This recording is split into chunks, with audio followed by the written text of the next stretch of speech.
Hello everyone and welcome back to another episode of VCT Pacific Scoped In. My name is William Cho. I'm one of the casters and analysts on VCT Pacific, and we'd like to take a quick extra look at some of the gameplay that happened in the previous week to really see how the teams have been doing or what they've been showing off here in VCT Pacific. In lieu of time, because the finals weekend is already upon us, today's not going to be a long episode. We're just taking a very quick look at our very first grand finalist in VCT Pacific. It's going to be PRX, and we're taking a look at how they like to go about things with a very unique pick on Bind, the map that has returned after some time. And if you haven't been watching, you're going to be surprised to find out that PRX likes to play Reyna on this map. Let's jump right in. All right, so we're taking a quick look at Round 7 on Bind. This is map 2 between DRX and PRX in the upper bracket finals. PRX was already leading 1-0 in map score. Now, PRX has decidedly shown that they are using Reyna on Bind, and we all thought, okay, well, maybe it was because it was against RQ at the end of the regular season, and it turns out, no, this is just their comp. Something's going to be playing Reyna, played it against DRX, and guess what? He makes it work. Something's Reyna itself, you could probably dig into separately as well. The way he uses dismisses to gain info, to buy time, to create space, how ready he is to do so as well. It's all very, very good. If you're ever going to play Reyna, it should be like this. But let's look at what else they do. Now, this is somewhat similar to, in logic at least, to Harbor and then Sky, or Harbor and then Gecko instead of the Reyna. And what I mean by that is, if the Harbor is able to kind of limit the areas in which you're looking at on the site, the utility you throw out, you have a much clearer idea of what it does or does not clear. So let's take a look here. DRX, they currently lost Shower's control earlier. Jing blast packed all the way in and was able to take control of that. Now, something did get a kill over by Hookah. That alone does not necessarily, change how this map was played at a macro level, but DRX does have to back up. Now, what we're going to see is that this Poison Cloud is set up, if my YouTube will stop freaking out.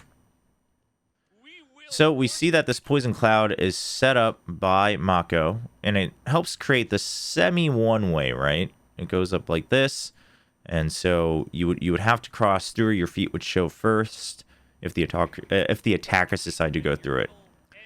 Now, as soon as it comes up, look at, the reaction was already going to be from PRX anyway. You see Forsaken on the Harbor, ready to send his High Tide up into the site.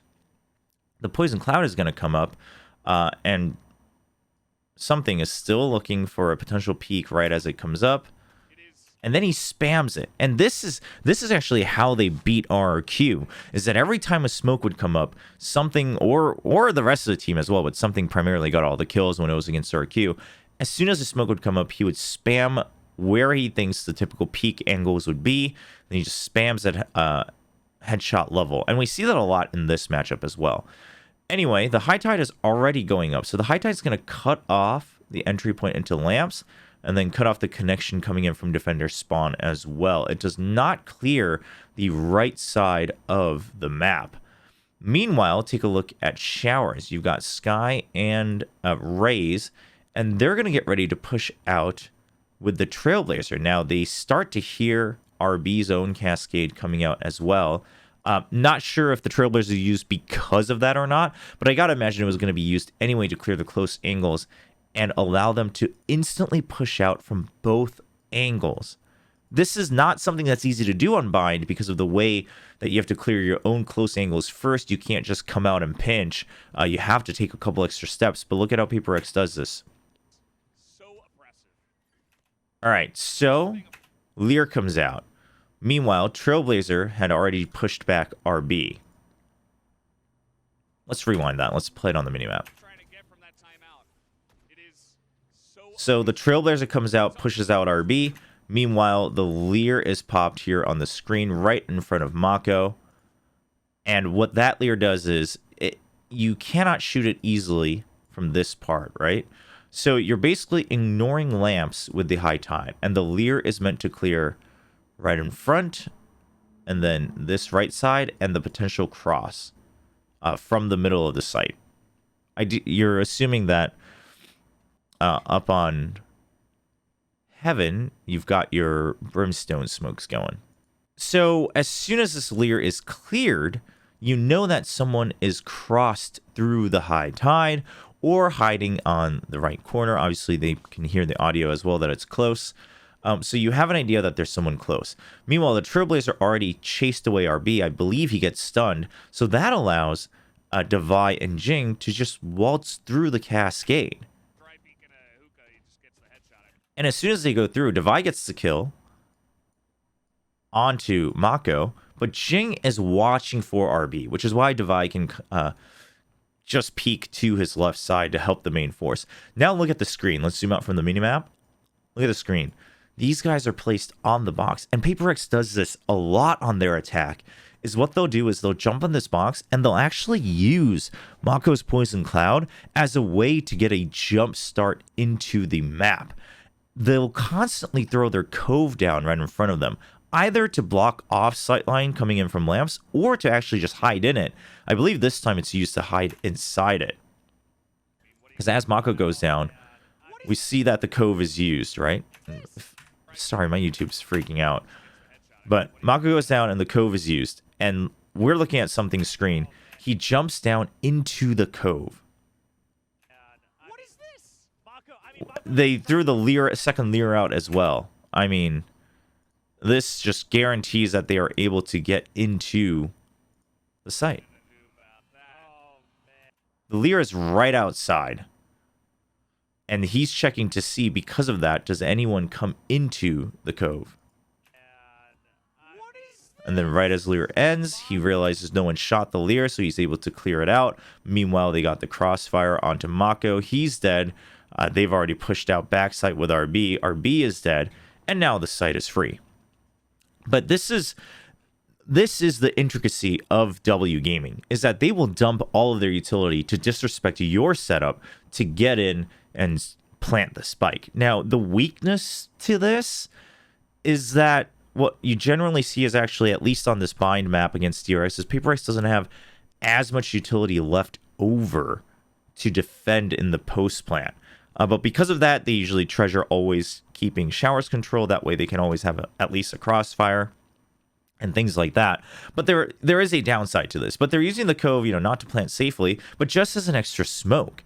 It's just to leapfrog into the site and then plant. Because right now, the rest of these angles, you've still got the high tide up, right? And then you've still got sight lines from in front of showers as well. So this is just a one piece of how PRX will kind of dump their util to disrespect yours or use yours against yourself, to just walk through and be like, well, the poison cloud, it doesn't actually stop us from walking through. It's just risky, but we will take that risk and set up our own way of dumping util so that we can kind of tighten up the map even more with the leers from the Reyna and walk in. All right, that was a quick look at one of the rounds between DRX and PRX, taking a look at PRX's infamous W Gaming.